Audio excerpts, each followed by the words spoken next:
Welcome back. Yes, it's Monday and time for, you know what, Law 101. I'm Rob Levine from Rob Levine & Associates. So if you tuned in last week, we were talking about the statute of limitations and the time frame you had to settle your case. So let's roll the clock back a little and talk about how do we get to the process where we're going to settle a claim. So if you want to settle your case on your own, you have to send the insurance company a demand letter. So you are demanding a sum of money to settle your claim. The demand letter generally is going to cover two topics. The first is negligence. We're going to show that the other party is at fault for our injuries. They are negligent. Negligence means duty, breach, causation, and damages. Duty, the other person that injured me owes me a duty of a reasonable, prudent person to make sure that I'm safe. Breach means they failed to keep that duty. Damages means I was injured, and causation means their breach caused my damages or my injuries. That's the first hurdle to winning your claim, proving that the defendant was negligent. The second hurdle, the value of money. What is my case worth? So that's going to be included in your demand.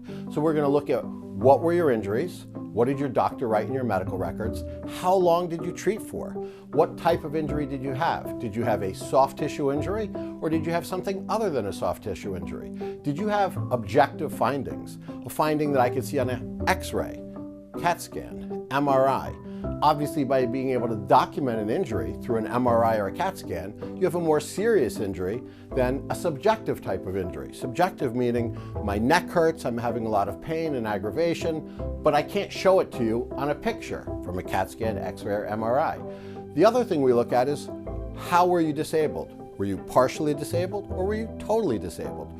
Partial disability means, well, I was able to do my normal daily activities, but I was in pain, it was causing me aggravation, and I was limited.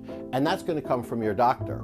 Or he's going to say you were totally disabled. He gave you a note to stay out of work and you're not capable of working. So we look at whether you're partially disabled or totally disabled. We look at how long you were disabled for. So we might create a sliding scale. If you start in an accident that's super serious, I might give you $10,000 for a rollover car accident just for the accident. If you needed surgery, I might give you another $10,000 or of course more depending on the surgery, the incident, what happened, just for the incidents. Then I'm going to give you money for every day you're in the hospital. Then if you're released and you have, let's say you're on crutches but no toe touching, I might give you a sum of money for every week that goes by.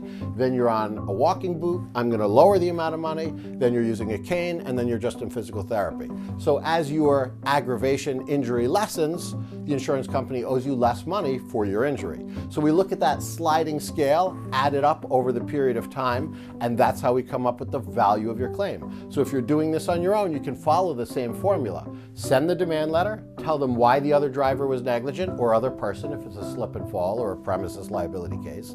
Tell them what your case is worth and why it's worth that amount of money. Include all of your medical records, all of your medical bills, all of the supporting documentation. And then the final line, ask for what you think you deserve and increase the number. So I want $30,000, $50,000, $100,000. And then you're going to negotiate and settle your case. And if you can't, you can always reach out to a lawyer for help. So that's the topic for today. I hope you enjoyed it. I hope you've learned. Join us next week for Law 101 on Monday, same time, same place. Thanks and have a great week.